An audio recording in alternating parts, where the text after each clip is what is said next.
Appalling by Man United. Appalling performance. I know they have, what, 5 days, 3 games. I know, plus the Europa League game last week.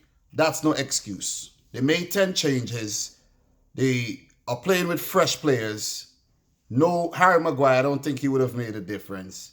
But that performance was a horrible performance. It was horrible.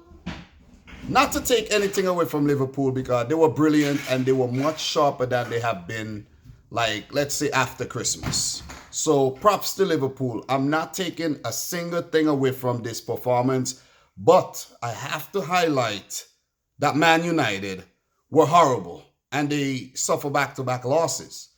The Champions League spot will be safe, but the form is worrying going into that final against Unai Emery's Villarreal, where they will definitely be without Harry Maguire. And from what we see tonight, the way they were disorganized and the way they were sloppy, that could be Villarreal's Europa League title to win. I am pretty sure Unai Emery and the Villarreal players are rubbing their hands together right about now. But you got to give it to Liverpool here. They were the more desperate team. They are in the more desperate situation, having failed to defend their Premier League title and scampering for Champions League football right about now. They are on the right path. They have been in very, very, very good form lately. And the only reason I predicted United to win this match is because of United's form against Liverpool at Old Trafford, where Liverpool have only picked up 3 wins in the last 15 years. So it was a logical prediction to make. But what this season has taught us is that nothing is logical. It's nothing. No fans at the stadiums. You have VAR. You have all kind of anomalies happening. Fans protesting outside the stadium. The game being postponed and all. But I have to say that this Liverpool team deserved the victory on the day from the way they played. They didn't start too well, conceding the first goal to Bruno Fernandes. Brilliant shot from outside of the right foot. Nat Phillips directed it into the back of the net. It would have gone in my opinion. It would have definitely gone in. Alisson with a mistake, not pounced on by Cavani. Not a very good start by Liverpool. But after United scored, it's like they sat back a bit and got a bit comfortable and tried to game manage instead of just, let's say, kill the game off. And Liverpool, in the desperate situation that they are still in a desperate situation. They have 3 games left: West Brom, Crystal Palace, and Burnley. 2 of those teams have beaten Liverpool this season. You see what I'm saying? No, Burnley are the only team who have beaten, and West Brom picked up a draw. So it is not guaranteed. So they're still in a desperate situation. But beating United, their biggest rival, the biggest match in English football, it's a great way to start in order to get Champions League football, where they could only get a maximum of 69 points. But Liverpool have a really good run in. And to beat United, which was the toughest team in that running of fixtures, it's a great start. It is a great start. And you got to give it to them, man. You got to give it to them. So the equalizer was scored by Diego Jota, and you have to give it to Nat Phillips here. But United, man, they defended that horribly. That shot that came in got the United's defense in a spot of bother, and they were scampering all over the place. Nat Phillips got the ball, and you got to give it to Nat Phillips, who sprayed a shot that was going wide, but Diego Jota staying switched on, directed it with a back flip, a back heel, whatever you want to call it, into the back of the net, and that was a brilliant goal. So you got to give it to Jota, the man who have labeled Liverpool's X factor this season. So if there's anything special that's going to happen for the rest of the season, best believe Jota is going to be involved. And they weren't finished there. Liverpool took the lead before the halftime whistle through Roberto Firmino. And this is where it goes back to how sloppy United were in this game. Bruno Fernandes got, injured on an attack, being clipped by, I think it was Fred or Thiago. He was being clipped after a left-footed shot went wide, and he stayed down. Liverpool, who got possession, rightfully, they didn't have to put the ball out of play. It's their choice if they wanted to be sportsmanlike and put the ball out of play.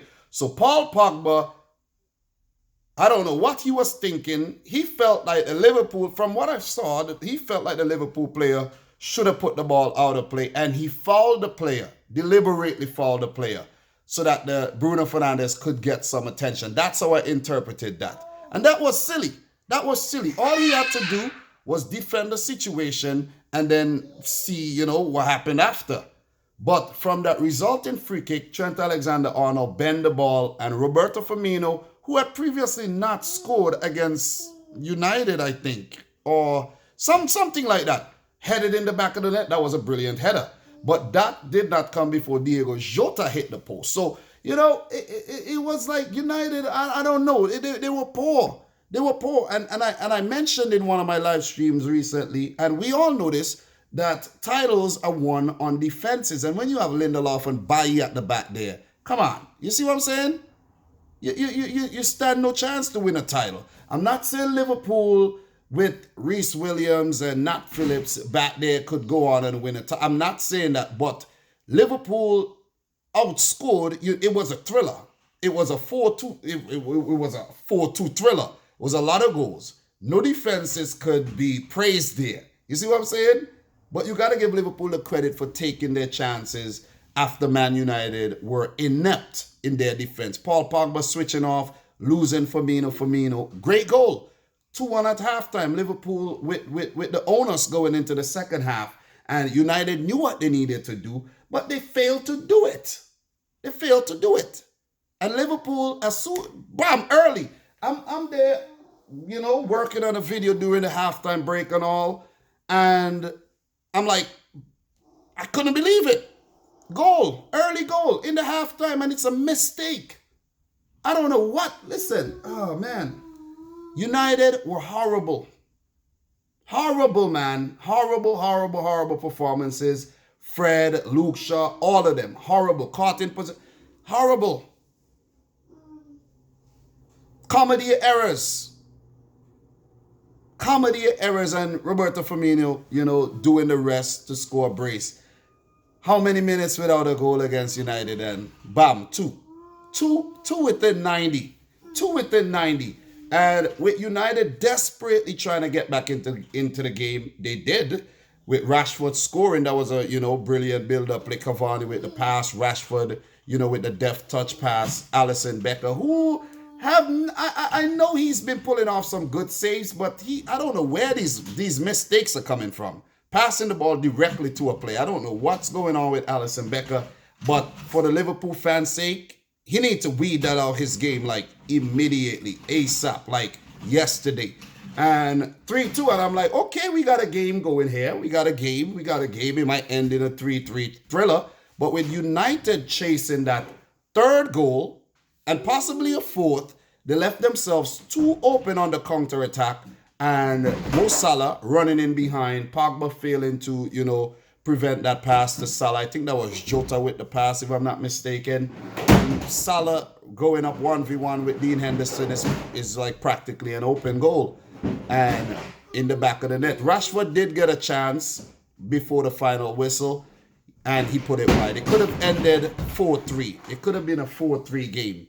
But, you got to give it to Liverpool for holding the nerve and for not, giving up a lead that they worked so hard to get. Because even though United made their mistakes, Liverpool players had to be switched on. They had to be sharp enough to finish off those chances. And they were. And this is what Liverpool have been lacking after Christmas. That cutting edge where players are overplaying the ball, passing the ball in the box when they should actually shoot. You see what I'm saying? And there was a few moments like that today for Firmino, but it seems like that was weeded out of his game very early on because of the desperate situation that Liverpool find themselves in. It is on right now. It is on. Liverpool has 60 points. And let me double check the league table. They are 5th, 60 points, a game in hand to Chelsea and Leicester, who has 64 for Chelsea, 66 for Leicester, with 2 games left. And Chelsea and Leicester play each other. So if Liverpool go on to win all their remaining games, They have to win their remaining games because Chelsea and Leicester won't both win their remaining games. They would be in. They would be in. 69 points, they would be in. Because I'm pretty sure if they end up picking up 69 points, their goal difference may surpass both Chelsea and Leicester, whose goal difference they're currently behind. Leicester with a 21 goal difference, Chelsea with a 22, and Liverpool with a 20. It's tight. It is tight. It is really, really, really tight, man. It is tight. So let's say Leicester and Chelsea play to a 1-1 draw.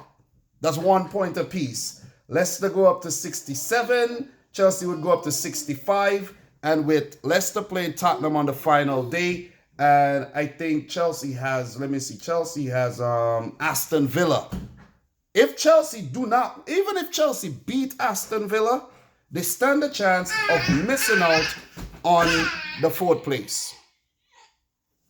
It's crazy. It is crazy. They stand a chance of missing out on the 4th place if Liverpool go on to win all their remaining games. If, let's say, Chelsea go on and win their remaining games and end up on 70 points, and Leicester only win 1 game, which is would be against Tottenham, they go up to 69 points. Liverpool would need to get a better goal difference than Leicester City.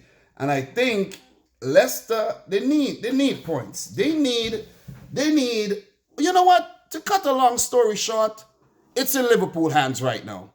They cannot afford to drop any points against West Brom, Crystal Palace, nor Burnley. It's all in their hands. And if you were to handpick 3 teams to play for, the last 3 games of the season, it would be Crystal Palace, Burnley, and West Brom. West Brom already relegated, but it's tricky. It's not so, cut and dry, because if you check what Liverpool have done all season, they have been dropping points to the teams in the, let's say, the bottom 6 of the league, and picking up points against the teams in the top 6 of the league. So it's been a weird season. This season has been an anomaly. But Jurgen Klopp would be very, very happy, over the moon, overjoyed, ecstatic, with euphoria after this win against United. Even if Liverpool were 15th right now, I think beating United would still feel good for them. United, I've been saying all season, frauds. I have a feeling, and this is my prediction, that United will go on to lose the Europa League final, and they will come in 2nd, but they won't win any trophies this season. Liverpool won't win any trophies this season, but picking up a Champions League spot will definitely be something of success for Liverpool after failing in the Champions League, League Cup, FA Cup, and to defend their Premier League title. So guys, I'm your boy Dominic Rich. I have Liam in the back here trying to destroy the house. I'm having a very, very hard time with this little boy here right about now. He's a menace. And, I advise you guys, don't have kids. Stop it. Don't do it to yourself. Do not do it to yourself. But I'm joking though. But I gotta give it to Liverpool. Give it to Liverpool. United, I can't pick out a player who was actually good on the day. But for Liverpool, I think every player give their efforts. Even, young Reece Williams, Nat Phillips made up for, putting the ball past the, Alisson. Alisson himself wasn't at his best, but still you got to give it to him. And Salah, Firmino, Jota worked hard. And the entire Liverpool team put in a very, very, very, very good shift and deserves that 4-2 victory. Guys, I'm your boy Dominic Rich. Let me know your thoughts down below. I haven't made a video like this in a minute, but this one is worthy of a video, regardless to my situation right about now dealing with this young man here. But from your boy Dominic Rich, until next time, I like to say thanks for watching. Peace out. Rich Squad. Peace.